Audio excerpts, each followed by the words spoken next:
Здравейте! При класическата сърдечна операция целостта на гръдната кост е нарушена, поради което упражненията са по-специфични. Пациента трябва 2 месеца да пази гръдната кост, за да може да зарасне, поради което трябва да спи само по гръб следващите 2 месеца след операцията. Упражненията, които се дават в легнало положение са: започваме от периферните стави към централните. Свиваме и изпъваме пръстите в ръцете. Дозировката е 7-8 до 10 повторения. След което с глезените нагоре-надолу, флекс екстензия в глезени стави.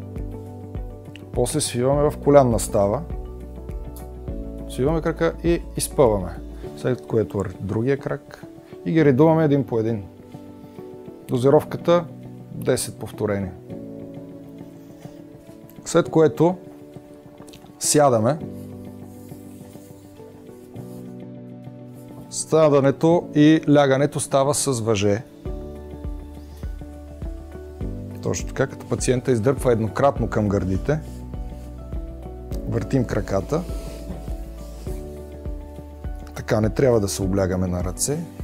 Дайте ми ръце да се издърпаме малко напред, да е по-удобно. Най-често на пациентите след сърдечна операция се пуска инхалация.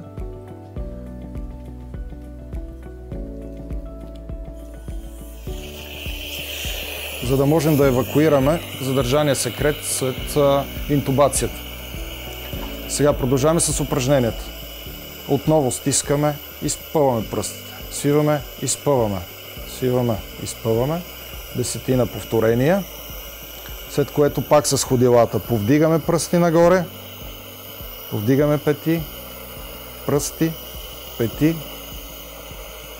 След което изпъваме кръка в колянна става. И пускаме. Другия. Пускаме. Така ги редуваме 10 повторения. Следващото упражнение, което е много важно, това е част от дихателната гимнастика. Повдигаме ръката напред, до хоризонта, вдишваме, шумно издишваме. Повдигаме другата ръка, вдишваме и издишваме. Дозировката 7-8 повторения.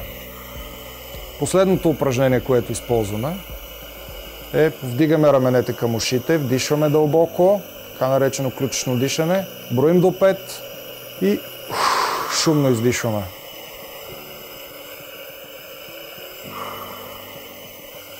След инхалацията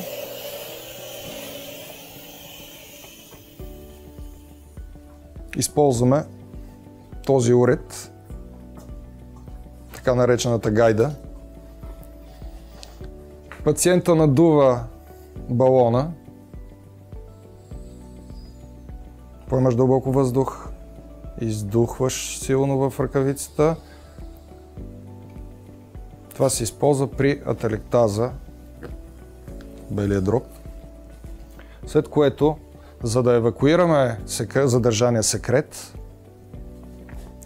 гушваме силно възглавницата или ако нямаме възглавница, длан върху длан и прилагаме перкуторен масаж. Така. Специфични противопоказания са следните движения. Когато пациента е легнал, не трябва да натиска на лакти или да изпъчва гърдите. Всяко едно движение, което отваря гръдния кош, е забранено в следващите 2 месеца и половина. Когато е седнал пациента, не трябва да натиска отстрани на леглото, за да се изправи.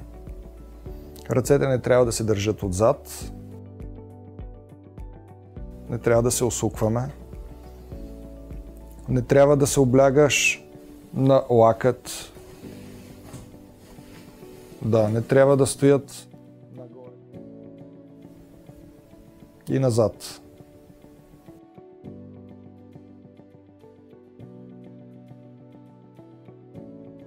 Важна част от възстановителния процес на пациентите са разходките и качване и слизане по стълби.